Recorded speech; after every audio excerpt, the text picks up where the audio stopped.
To the woman who fed me, raised me, and showed me exactly who I never want to be. A failure, just like her.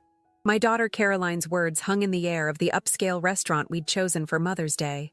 Her perfectly manicured hand held up a champagne flute, her smile wide and cruel. The table, filled with my son-in-law Richard, my 2 grandchildren, and a few family friends, burst into uncomfortable laughter. I sat frozen, my hands trembling slightly in my lap. At 65, I'd thought I was past being surprised by life. Clearly, I was wrong. "Mom, you look shocked," Caroline said, her voice dripping with false concern. "Did you really think we'd keep pretending everything was fine forever?" The waiter arrived with our appetizers, oblivious to the tension. I thanked him quietly, buying myself a moment to breathe. "Caroline, perhaps this isn't the place," Richard started, but she cut him off. "It's the perfect place. After all, Mom always cared so much about appearances." She reached into her designer handbag and slid an envelope across the white tablecloth. It stopped directly in front of my plate. "Go ahead, open it," she urged, taking a sip of champagne. With unsteady fingers, I opened the envelope and pulled out a glossy brochure. Sunset Gardens Assisted Living Facility. Attached was an application with my name already filled out, and a sticky note.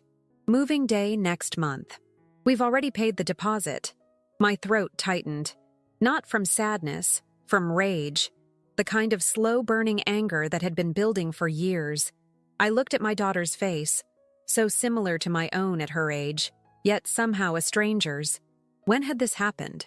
When had my little girl, who used to curl up in my lap during thunderstorms, become this cold woman who saw me as nothing but a burden? Memories flooded through me. Working 2 jobs after her father left us when she was 7. Putting her through college despite my own dreams being put on hold. The quiet pride I felt when she graduated law school. I raised my water glass slowly, meeting her eyes directly. To the daughter who thinks this is the end of my story. Her smile faltered slightly. I could see confusion cross her face. She'd expected tears, begging, perhaps even public humiliation. She hadn't expected calm defiance. "Mom, be reasonable," she said. "You're living alone in that big house, forgetting things sometimes. Last month you left the stove on." "Once," I said quietly. "In 40 years of cooking.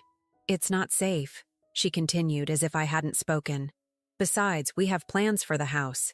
And there it was, the truth slipping out. This wasn't about my well-being. It was about my 4-bedroom Victorian home in a rapidly gentrifying neighborhood. The home I'd poured everything into keeping after the divorce. The home where Caroline and her brother had grown up. The home that was now worth over $1 million. "What plans?" I asked, though I already knew. Richard cleared his throat. "Caroline thought we could renovate it. The kids could each have their own rooms, and that sunroom would make a perfect home office for me. My grandchildren, 10 and 12, looked uncomfortable. They loved visiting my house with its quirky rooms and the treehouse their grandfather had built decades ago." "I see," I said, folding the brochure and placing it back in the envelope. "And my opinion on this doesn't matter?" Caroline's eyes hardened. "Mom, let's be practical. You're getting older. Dad left you nothing when he divorced you. You've barely saved anything for retirement. The money from the house will pay for Sunset Gardens for years." What she didn't know, what I'd never told anyone, was that her father hadn't left me completely empty-handed. Robert might have abandoned his family for his young secretary 25 years ago, but guilt had made him generous in ways Caroline never knew about. "I think I'll skip dessert," I said, placing my napkin on the table and standing up. "Thank you for the enlightening lunch."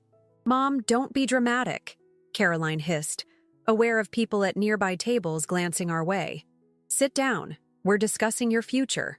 "No," I said, finding strength in my voice that surprised even me. "You're dictating my future. There's a difference." As I turned to leave, Caroline grabbed my wrist. "The appointment at Sunset Gardens is next Tuesday at 10 a.m. Richard will pick you up." I gently removed her hand. "I won't be there."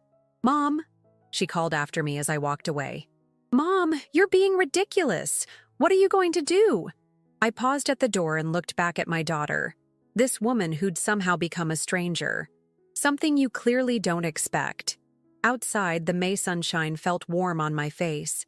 I took a deep breath of fresh air, feeling strangely liberated. The confrontation I'd feared for years had finally happened, and I was still standing. I walked to my car and sat quietly for a moment, thinking about what had just transpired. A lifetime of memories with Caroline flashed through my mind. Her first steps, high school graduation, wedding day.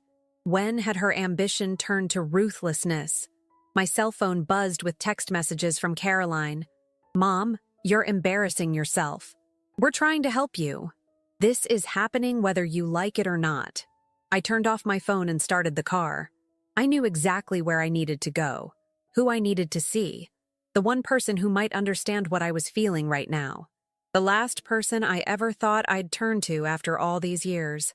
As I drove across town toward a neighborhood I hadn't visited in over 2 decades, I rehearsed what I would say when the door opened. Would he even recognize me? Would he care about my problems after all this time? I parked in front of the modest bungalow and checked the address one more time. This was it. Robert's house. My ex-husband's home. The man who'd abandoned us but who might now be my unexpected ally. My hand trembled as I reached for the doorbell. Before I could press it, the door swung open. "Elena," Robert said, his eyes widening in surprise. "I was just about to call you." "You were?" I asked, momentarily thrown off balance. "Yes," he said gravely. "It's about Caroline. There's something you need to know. Something I should have told you years ago." Robert gestured for me to come inside, his face grave. I hesitated at the threshold, memories flooding back of the last time I'd stood in this doorway. The day he told me he was leaving for Melanie, his 26-year-old secretary. The house was nothing like I'd imagined. Simple, modest even. No trace of the flashy lifestyle he'd chased when he left our family. Photos lined the entryway, many of Caroline and her brother Michael at various ages, but also newer ones of the grandchildren. "You've been keeping tabs on them," I said. Not a question, but a realization. "Coffee?" he offered, leading me to a small kitchen. He'd aged, hair now completely silver, lines etched deeply around his eyes. At 68, he looked older than his years. "What's this about Caroline?" I asked, declining to sit when he pulled out a chair. Some old habits die hard. I wouldn't get comfortable in Robert's house.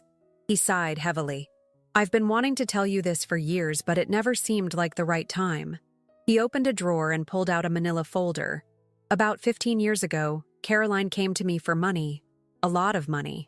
"For what?" I asked, finally taking the seat he offered. "She said she was starting a design business, needed capital." He pushed the folder toward me. "I gave her $200,000. I leafed through bank statements and a notarized loan agreement. This was right after she finished law school." "Yes, but Elena, there was never any business. She used that money for her and Richard's first house, that place in Oakwood Hills. She lied to me."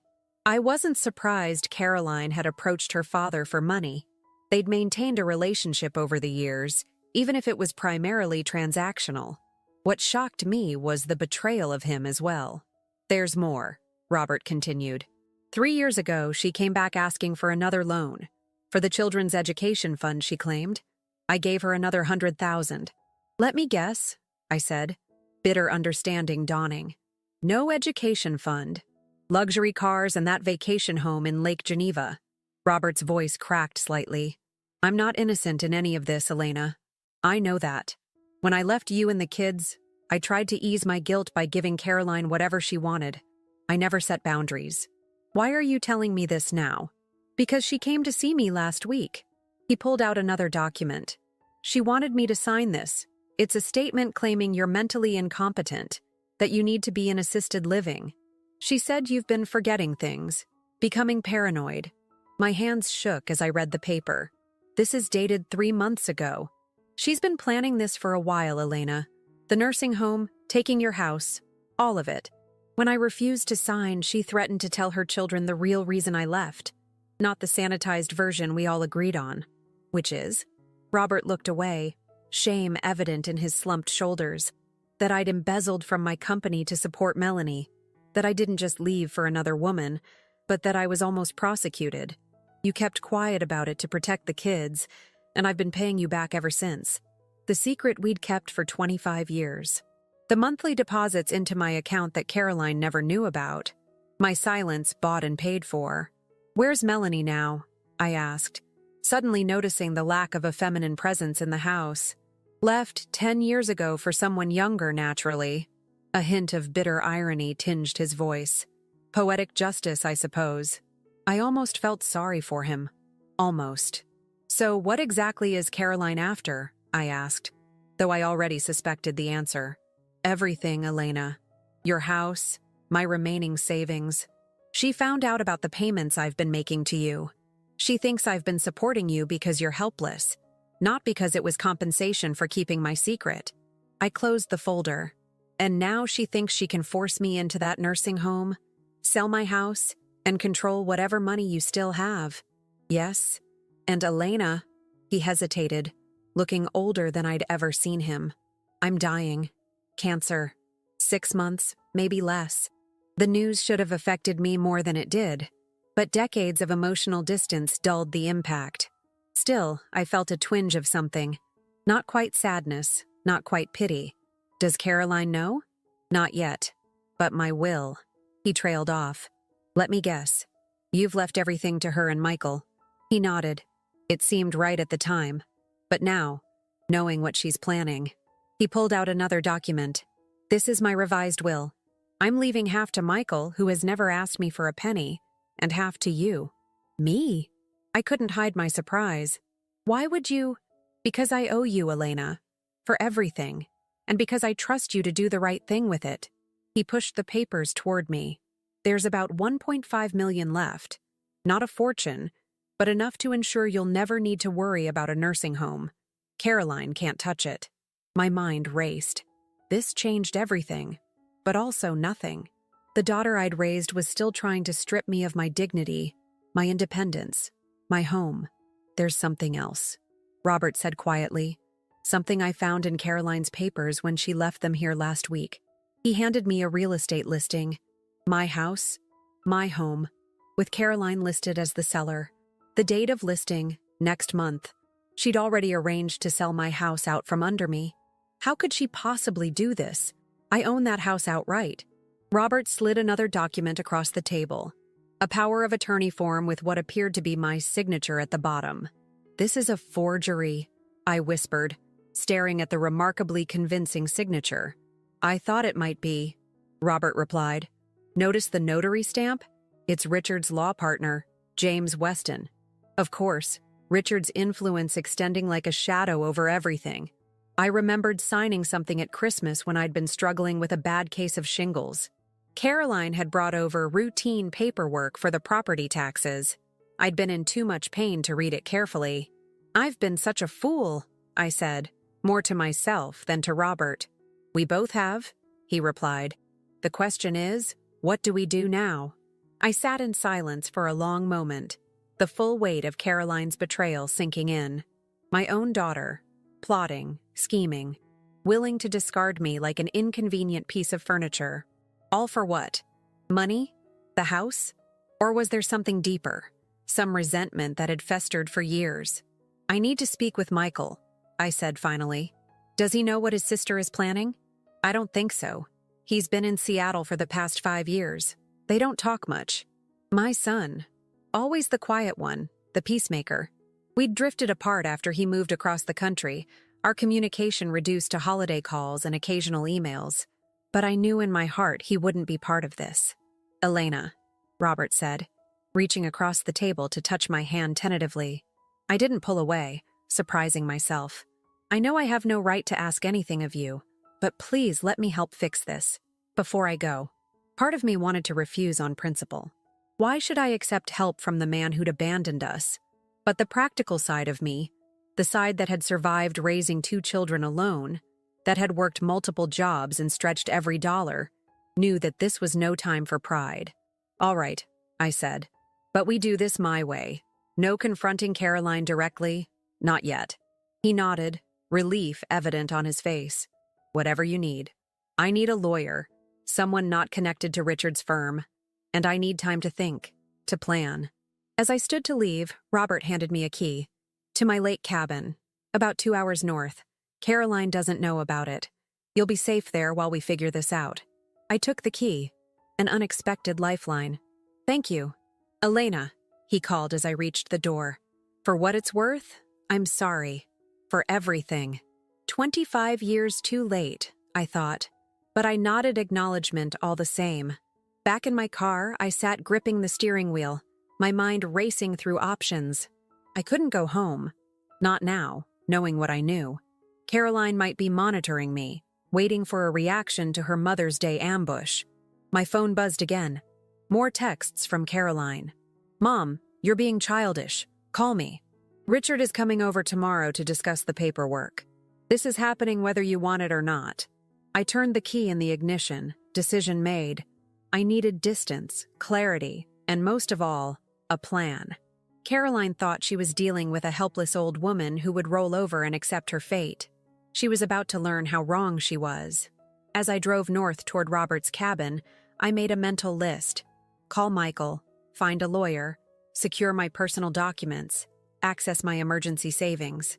The initial shock was wearing off now, replaced by a cold, focused determination. My phone rang. Caroline again. I declined the call and then, on impulse, pulled over at an electronics store. 20 minutes later, I had a prepaid phone that Caroline couldn't track and had turned off my regular cell. Back on the highway, a memory surfaced. Caroline at 7 years old, watching me pay bills at the kitchen table, asking why I looked so worried. Sometimes adults have to make hard choices, I'd told her. I'll take care of you when I grow up, Mommy, she'd promised, her little face serious. You'll never have to worry. A bitter laugh escaped me. How life twisted innocent promises into something unrecognizable. The sun was setting as I turned onto the gravel road leading to Robert's cabin. Just as I approached the final bend, my headlights illuminated a familiar car parked near the entrance. My heart nearly stopped. A sleek, black BMW. Richard's car. How had they found me? How could they possibly know about this place? As I cut my engine and sat in the gathering darkness, the cabin door opened. A silhouette appeared in the doorway, backlit by the warm glow from inside. Not Richard or Caroline, but someone I hadn't seen in years. Someone who might be my salvation, or my final undoing. Hello, Mom. My son Michael stood in the doorway, his tall frame silhouetted against the cabin light. I hadn't seen him in person for almost 2 years. The Seattle tech job that had seemed so promising had also created a distance between us that went beyond geographic miles. Michael? I whispered, almost afraid he might disappear. How did you— Dad called me, he said, stepping outside and walking toward my car. He explained everything. Relief and caution warred within me. I'd always worried that Michael sided more with his father after the divorce, maintaining a cordial but distant relationship with me.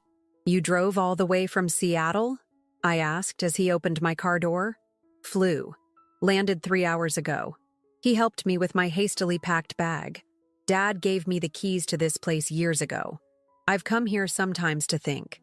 The cabin was warm, pine-scented, with a fire crackling in the stone fireplace. Simple furnishings, nothing extravagant. A far cry from the ostentatious lifestyle Robert had pursued after leaving us.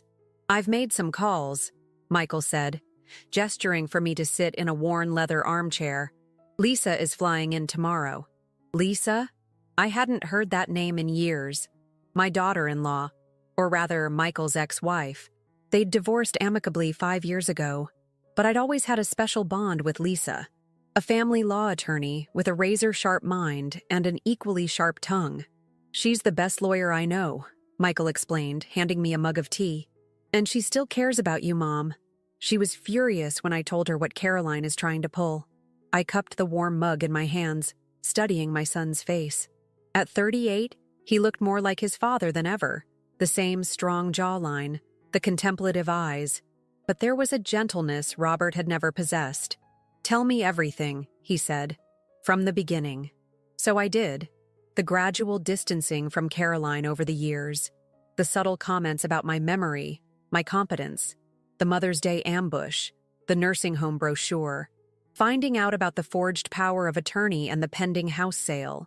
Michael listened without interrupting, his expression growing darker with each revelation. When I finished, he was silent for a long moment. I knew Caroline had changed, he finally said. But this is criminal. She's your sister, Michael. And you're my mother. He leaned forward, his voice low and determined. Caroline crossed a line. Several lines. She's not getting away with this. The old me, the peacekeeper, the conciliator, would have tried to soften his anger, to find excuses for Caroline's behavior. But that version of me seemed to have disappeared somewhere between the restaurant and Robert's house. What's the plan? I asked instead. Michael pulled out his laptop. First, we document everything. The forged power of attorney is our smoking gun. That's forgery and fraud. Lisa will help us get an injunction to stop any sale of your house. My Caroline has connections through Richard's firm, I reminded him. So do we, Michael countered. Lisa's firm specializes in elder law and financial abuse cases. Plus, she has no love lost for Richard. I remembered the tension between them at Michael and Lisa's wedding. Richard making condescending remarks about little lawyers from state schools, not realizing Lisa had graduated top of her class from the same Ivy League institution as he had. There's something else, Michael said, his expression softening. I found these when I was setting up the cabin for you. He handed me a small wooden box I recognized immediately, my mother's jewelry box. I'd given it to Robert for safekeeping during our divorce when my living situation was unstable. Inside were my grandmother's pearl necklace, my mother's wedding ring, and several family heirlooms I'd assumed were lost years ago. He kept them all this time, I whispered, running my fingers over the smooth wood. He said they were always yours, that he was just waiting for the right time to return them. Michael hesitated. Mom, I know what Dad did was unforgivable, but I think he's genuinely trying to make amends now. I closed the box gently. Sometimes amends come too late, Michael. Maybe, he acknowledged, but they still matter. We spent the next few hours strategizing, my teacher's organizational skills meshing with Michael's technical savvy. He helped me secure my bank accounts with new passwords, documented the forged power of attorney, and drafted a timeline of Caroline's suspicious activities. Around midnight, exhaustion finally caught up with me. Michael showed me to the cabin's small bedroom, promising to take the couch. Try to get some sleep, Mom. Lisa will be here in the morning, and we'll have a lot to do. Alone in the unfamiliar room, I finally allowed myself to feel the full weight of the day's revelations. The betrayal cut deep, not just Caroline's schemes, but the realization that I'd been blind to who she'd become. Had my love blinded me, or had I simply not wanted to see the truth? I awoke to hushed voices and the aroma of coffee. For a moment, disorientation gripped me, before the previous day's events came rushing back. Through the bedroom window, I could see a rental car had joined Michael's BMW. Lisa had arrived. I dressed quickly in the spare clothes I'd packed and emerged to find my former daughter-in-law bent over a stack of documents at the dining table. At 40, Lisa Chen was still striking, her sleek black hair now sporting a few silver strands, her keen eyes missing nothing. Elena, she said warmly, rising to embrace me. I've missed you. It's been too long, I agreed, returning her hug. The divorce had been Lisa and Michael's decision, their careers pulling them in different directions, but losing regular contact with Lisa had been my private sorrow. I hear your daughter is trying to pull some seriously shady business, Lisa said, getting straight to the point as always. Let me assure you, we're not going to let that happen. Michael poured me coffee as Lisa laid out her initial assessment. The power of attorney is clearly forged, and we can prove it with a handwriting analysis. The fact that Richard's partner notarized it makes this even more serious. That's an ethics violation that could threaten his bar license. What about my house? I asked. I've already filed an emergency injunction to prevent any sale, Lisa said. But we need to move quickly. Based on what Michael told me, Caroline and Richard are planning to move forward regardless of your wishes. My phone, the new prepaid one, buzzed with a text from Michael's phone. He'd been monitoring my regular cell phone remotely. Caroline's called you 17 times since yesterday, he reported, and left 6 messages. The last one says they're filing a missing persons report if they don't hear from you by noon. Let them, Lisa said with a hint of satisfaction. That actually works in our favor. When you show up safe and sound with legal representation, it makes them look either incompetent or manipulative. The cabin door opened and Robert entered carrying grocery bags.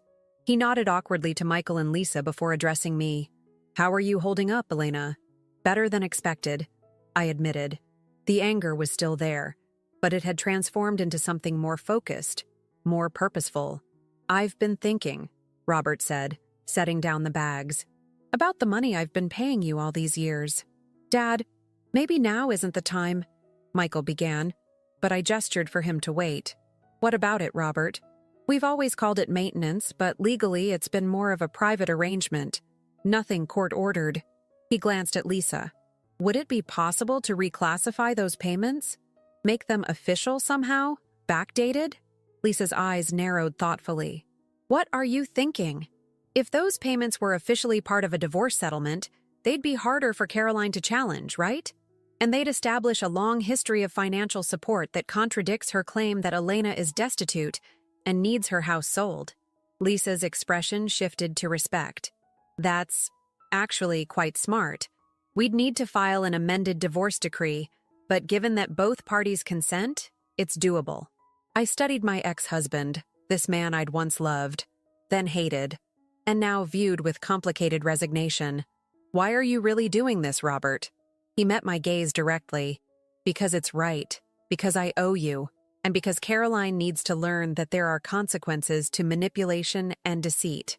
A lesson I should have taught her long ago. The four of us worked through the morning, building our strategy piece by piece.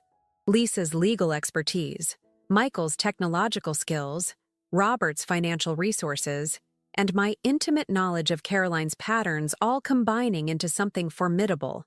Around noon, Lisa's phone rang. Her expression turned serious as she listened. Then she put it on speaker. Hello, Lisa Chen, she said formally. This is Richard Harmon, came the smooth, confident voice I recognized as my son-in-law's. I understand you filed some kind of injunction regarding property belonging to my mother-in-law. That's correct, Lisa replied coolly. I'm representing Elena Wilson in this matter. A pause, then, I think there's been a misunderstanding. My wife and I are simply trying to help Elena transition to assisted living. She's been having episodes, memory issues. We're concerned about her safety. Interesting, Lisa said. And does helping her typically involve forging her signature on a power of attorney and listing her house for sale without her knowledge? Another, longer pause.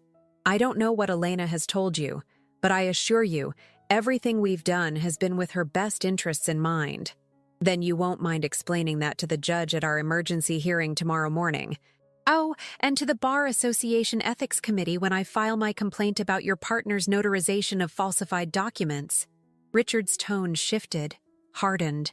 You're making a serious mistake, Lisa. Caroline and I are trying to protect Elena from herself. If you're enabling her delusions, save it for court, Richard, Lisa cut in. And let Caroline know that her mother is perfectly fine, just not where you can manipulate and defraud her. She ended the call and looked at me. They'll try to paint you as confused, possibly even mentally compromised. We need to be ready for that. I've already scheduled an independent cognitive assessment for tomorrow morning before the hearing, Michael said. The doctor is a specialist who testifies in elder law cases. I felt a strange mix of emotions, anxiety about the confrontation ahead, anger at Caroline's betrayal, but most surprisingly, a growing sense of excitement. For the first time in years, perhaps decades, I wasn't just reacting to life's challenges, I was taking control. There's something else we should consider, I said, an idea taking shape. Caroline doesn't know about Robert's cancer diagnosis or his revised will. No, Robert confirmed. And she doesn't know about the documentation I've kept of her false loan requests either. We could use that, I suggested. Not as our first move, but as leverage if needed. Lisa looked impressed. You're thinking strategically, Elena. Good. Michael's laptop chimed with an alert. His expression darkened as he read the screen. What is it? I asked. They've escalated, he said grimly. Caroline just had the utilities shut off at your house and changed the locks. They're moving faster than we anticipated. Can they do that? I asked Lisa. Not legally, no. But they're trying to create a fait accompli, making it impossible for you to return home. Robert stood abruptly. We need to move now then, before they can do any more damage. Agreed, Lisa said, gathering her documents. Elena, are you ready for this? It's going to get ugly before it gets better. I thought of Caroline's cold smile at the Mother's Day lunch, of her dismissive words. A failure, just like her. I thought of the decades I'd spent supporting her, believing in her, loving her despite her growing ambition and materialism. Yes, I said, straightening my shoulders. I'm more than ready. As we prepared to leave the cabin, Michael pulled me aside. Mom, there's something else you should know. Something Dad didn't tell you. My heart sank. What is it? It's about Caroline's husband, Richard. Dad found something while looking through their loan documents. Michael hesitated. Tax records showing that Richard's law firm is in serious financial trouble. They've been hiding assets, taking out massive loans. I think Caroline isn't just being greedy. She's desperate. Desperate enough to destroy her mother? I asked, the hurt still fresh. Desperate people justify terrible things. Michael said quietly. It doesn't excuse what she's doing, but it might explain it. As we drove away from the cabin, I watched the peaceful lake recede in the side mirror. Ahead lay confrontation, painful truths, and the final unraveling of my relationship with my daughter. But for the first time in years, I felt a sense of purpose and clarity. Caroline had raised her glass to my failure, not realizing her words would become the catalyst for my reclamation. She thought she was writing the end of my story. She was about to discover it was merely the beginning of a new chapter. The courthouse steps seemed steeper than I remembered from my teaching days when I'd occasionally been called to testify in family court matters. Lisa walked beside me, her navy suit and confident stride a sharp contrast to my more casual attire. Michael and Robert followed a few steps behind, an unlikely alliance forged by necessity. Remember, Lisa whispered as we approached the entrance, let me do most of the talking. Judge Martinez knows me, and she has a reputation for being tough but fair, especially in elder abuse cases. Elder abuse. The term still shocked me. In my mind, elder abuse happened to frail, isolated seniors without family, not to relatively healthy 65-year-olds with 2 adult children and grandkids. But as Lisa had explained during our preparation, financial exploitation by family members was actually one of the most common forms. We'd arrived early to avoid a confrontation before the hearing, but as we entered the courthouse lobby, I saw them. Caroline and Richard, heads bent together in conversation with a distinguished-looking older man I recognized as James Weston, Richard's law partner and the notary on the forged power of attorney. Caroline noticed us first. Her perfectly composed expression flickered momentarily with surprise before settling into something harder. She nudged Richard, who straightened and smoothed his tie. "Mom," Caroline called out, her voice carrying across the marble floor. "Thank God you're all right. We've been worried sick." She strode toward me, arms outstretched as if for an embrace, a performance for any observers. I stood my ground, making no move to meet her halfway. "Save the theatrics, Caroline," I said quietly. "They won't work anymore." Her arms fell to her sides, her mask slipping just enough to reveal the calculation beneath. "What's going on? Dad? Michael? What are you both doing here?" Her eyes narrowed at Lisa. "And why is she involved?" "Ms. Wilson has retained me as her attorney," Lisa stated formally. "All communication regarding this matter should go through me from now on." Richard stepped forward, his handsome face arranged in an expression of concerned confusion. "Elena, there seems to be some misunderstanding. We're only trying to help you. The house is too much for you to manage alone, and the equity would secure your care for years." "The only misunderstanding," I replied evenly, "is your belief that I would allow my own daughter to steal my home and lock me away." Caroline flushed, glancing around nervously at nearby people who had begun to take notice of our confrontation. "Mom, you're confused. Remember how you left the stove on? How you got lost driving to the grocery store last month?" "I wasn't lost, Caroline. I decided to take a different route to avoid construction. She's been doing this for months, Caroline said to no one in particular, her voice rising theatrically, making excuses, covering for memory lapses. It's why we've been so worried. That's enough, Lisa cut in sharply. Save your performance for the judge.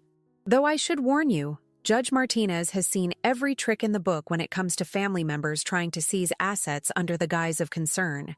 Richard placed a restraining hand on Caroline's arm, murmuring something in her ear.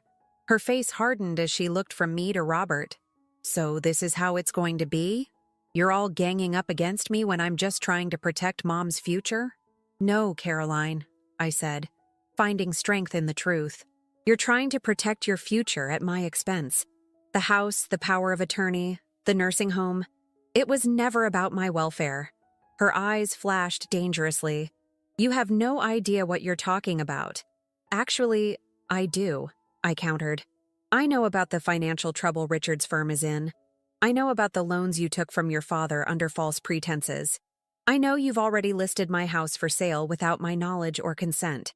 Shock registered on her face, followed quickly by fury as she turned to Robert. You had no right to share that information. He had every right, Michael interjected, just as Mom has every right to defend herself against your schemes. Before Caroline could respond, a bailiff called our case number. As we turned toward the courtroom, I caught a glimpse of uncertainty on my daughter's face, the first crack in her confident facade. Inside the courtroom, Judge Martinez, a stern-looking woman in her 60s with silver-streaked dark hair, surveyed all parties with shrewd eyes. After the initial formalities, Lisa presented our case succinctly: the forged power of attorney, the unauthorized house listing, the pattern of Caroline undermining my independence and autonomy. When it was Richard's turn to speak for their side, he adopted a tone of reasonable concern. Your Honor, we understand how this might appear, but we've been increasingly worried about Mrs. Wilson's cognitive state. The power of attorney was prepared as a precautionary measure, with her best interests at heart. And was Mrs. Wilson present when this document was notarized? Judge Martinez asked, peering over her reading glasses. Richard hesitated just long enough. She was indisposed that day, Your Honor, suffering from shingles, but she had verbally agreed to the arrangement. The judge's expression darkened. Mr. Harmon, are you suggesting that Mr. Weston notarized a document without the signatory present? James Weston shifted uncomfortably in his seat as Richard fumbled for a response.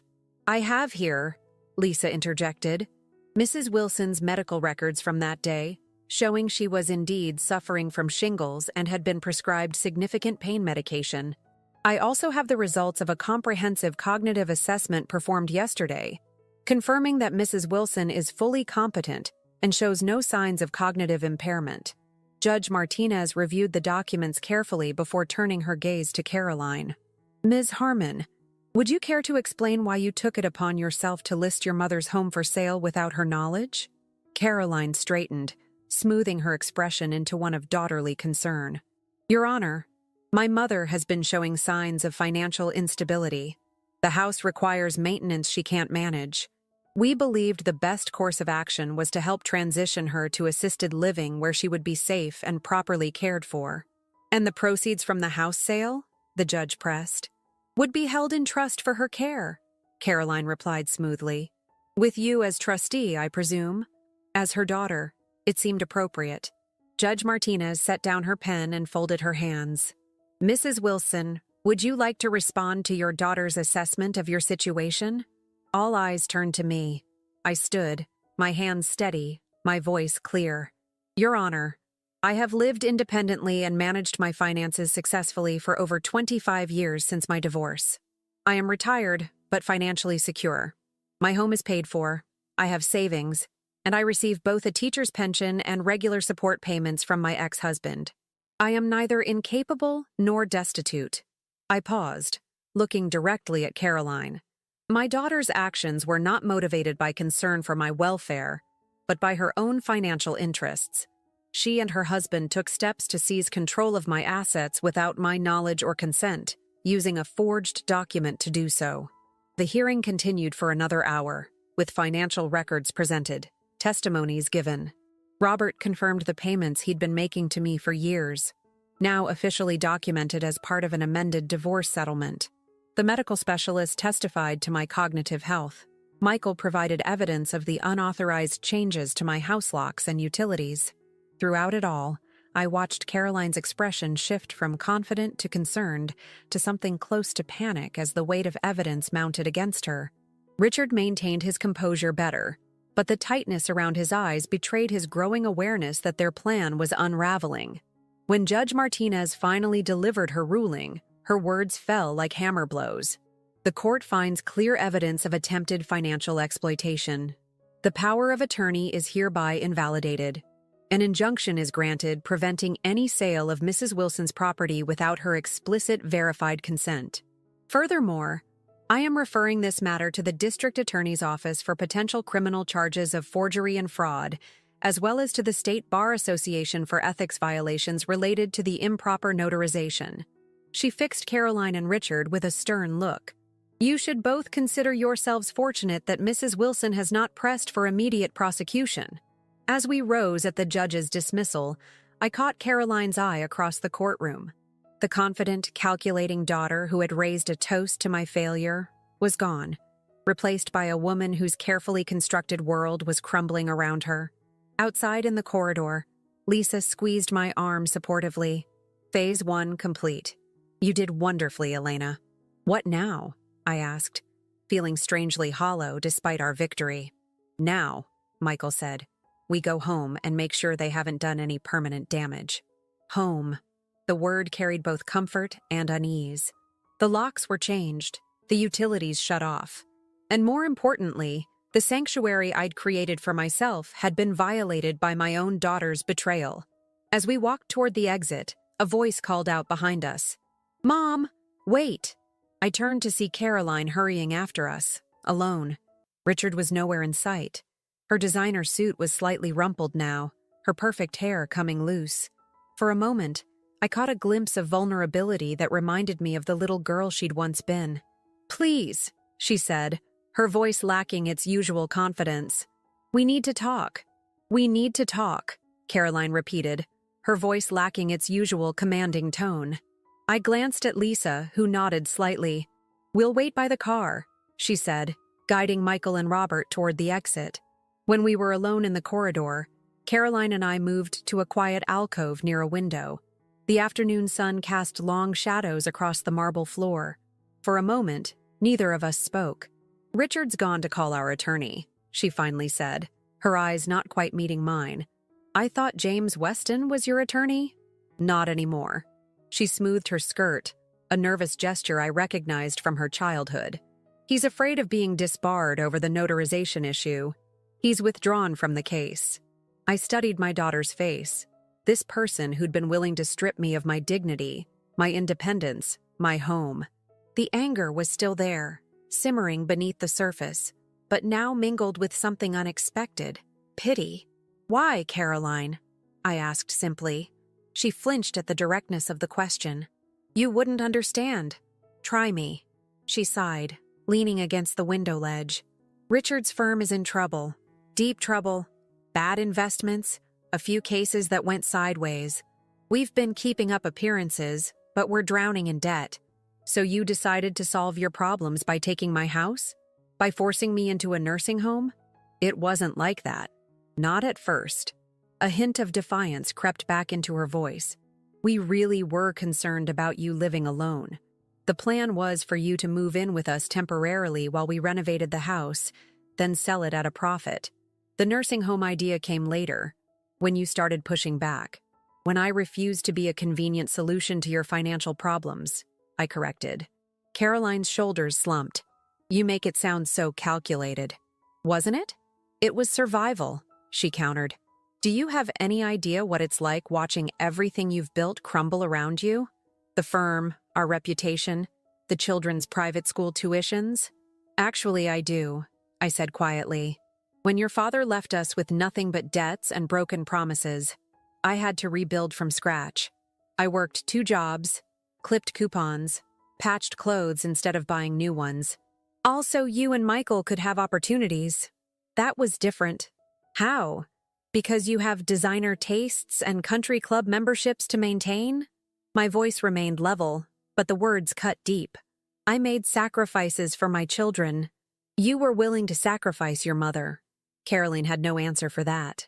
She stared out the window at the courthouse square below, where ordinary people went about their lives, facing their own private struggles. What happens now? She finally asked. That depends on you, I replied. The judge has referred the case for potential criminal charges. Lisa believes we have enough evidence for a conviction. Fear flickered across Caroline's face. You'd do that? Send your own daughter to jail? The old me, the peacekeeper, the self-sacrificing mother, would have backed down immediately. But that woman had disappeared somewhere between the Mother's Day toast and the courtroom battle. I don't want to, I said honestly, but I will if I have to. The question is whether you're willing to take responsibility for your actions. What does that mean exactly? It means acknowledging what you did, making amends, accepting consequences. She laughed bitterly. And what would those consequences be? For starters, a formal apology. To me, to your father, to your brother. Then returning the money you took from your father under false pretenses.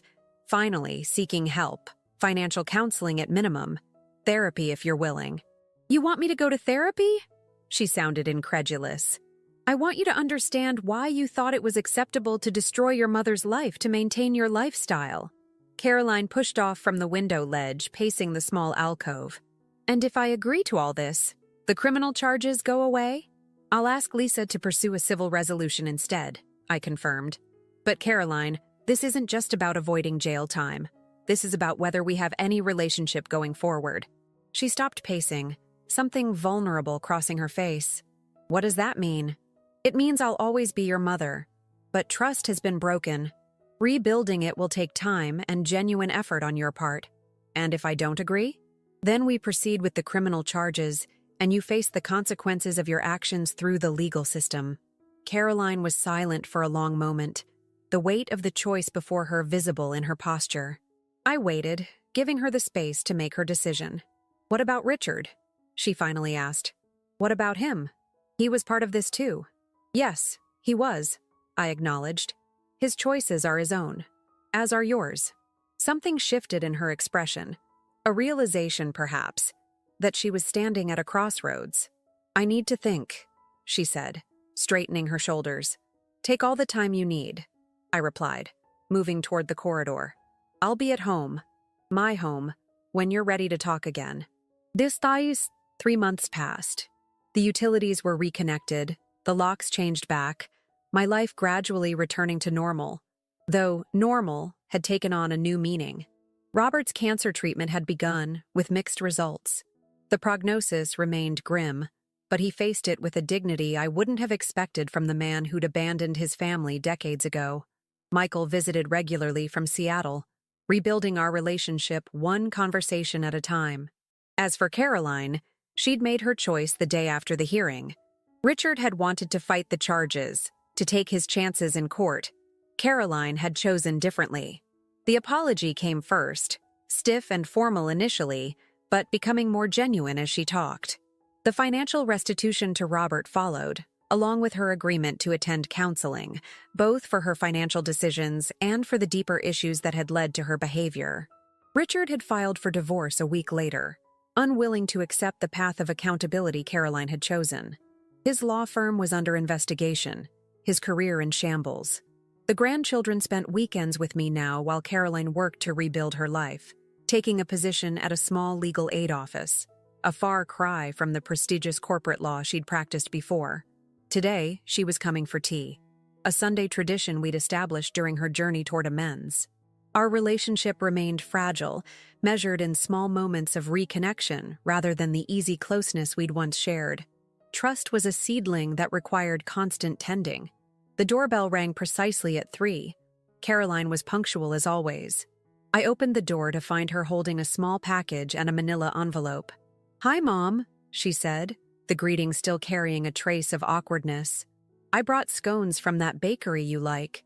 "Come in," I replied, accepting the package. "The kettle's just boiled." In the kitchen, she watched as I arranged the scones on a plate, her eyes taking in the subtle changes I'd made to the house. New curtains, a different arrangement of furniture, small assertions of my continuing independence. "How's Dad?" she asked, accepting the cup of tea I offered. "About the same. The treatments are difficult, but he's determined." I didn't elaborate on the growing friendship that had developed between Robert and me. Not romance, but a kind of peace neither of us had expected to find. Caroline nodded, turning the envelope in her hands nervously. "I have something for you. From the counseling." She slid the envelope across the table, an echo of that Mother's Day lunch that seemed both recent and distant at the same time. Inside was a letter, handwritten on several pages. "It's everything I couldn't say out loud," she explained. "About why I did what I did. About the person I became without even realizing it. Dr. Sanderson suggested I write it all down." I set the letter aside for later, understanding its importance, but unwilling to shift the moment into heavier territory. "Thank you. I'll read it after you leave." "There's something else," she said, her voice steadier now. "I've been offered a position with the Elder Law Clinic. It's a huge pay cut from corporate law, but it feels right. Using my legal knowledge to prevent what I almost did to you." Pride, unexpected and warm, bloomed in my chest. That's wonderful, Caroline." "Is it?" Uncertainty clouded her features. "After everything?" "Redemption isn't about erasing the past," I said, finding wisdom in words I hadn't planned. "It's about creating a different future." Her eyes glistened with unshed tears. "I don't deserve your forgiveness." "Probably not," I agreed with gentle honesty. "But you're working to earn it, and that matters." We sipped our tea in a silence that felt, if not comfortable, at least less strained than before. "The kids miss the treehouse," she said eventually. "They were wondering if they could come over next weekend to play in it." "I'd like that," I replied. The grandchildren had been cautious around me at first, confused by the family turmoil. Gradually they'd relaxed, returning to the easy affection we'd always shared. As Caroline prepared to leave, she paused in the doorway. "Mom, can I ask you something?" "Of course." "That day at the restaurant, when I gave you the nursing home brochure, you said, 'To the daughter who thinks this is the end of my story.' You seemed so certain, even then. How did you know you'd find a way through?" I considered the question, reflecting on the woman I'd been before that moment. Competent, but complacent. Loving, but perhaps too willing to be taken advantage of. "I didn't," I admitted. But I knew I wasn't finished yet.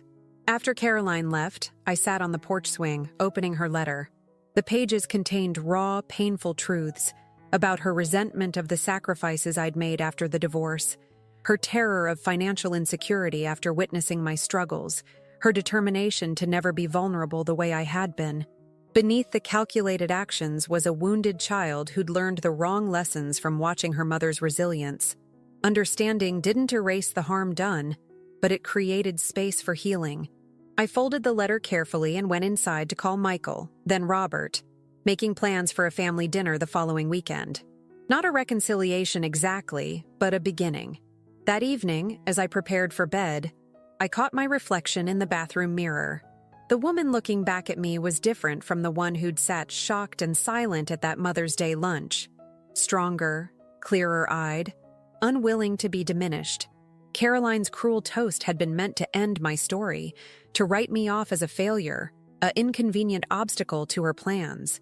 Instead, it had become the catalyst for my reclamation of my home, my independence, my sense of self-worth. I thought of the nursing home brochure, now a distant memory. My story wasn't ending. It was evolving. The future stretched before me, uncertain but mine to shape. Tomorrow, I would call Lisa about the community legal clinic where I'd been volunteering, sharing my experience with other older adults facing similar challenges. Next week, I'd meet with the real estate agent about the small rental property I was considering as an investment. The following month, a weekend trip to Seattle to visit Michael. My last move hadn't been about revenge or punishment. It had been about reclaiming my power and setting boundaries that Caroline, and everyone else, would now respect. To the daughter who had thought it was the end of my story, it was merely the beginning of a new chapter, one written entirely in my own hand.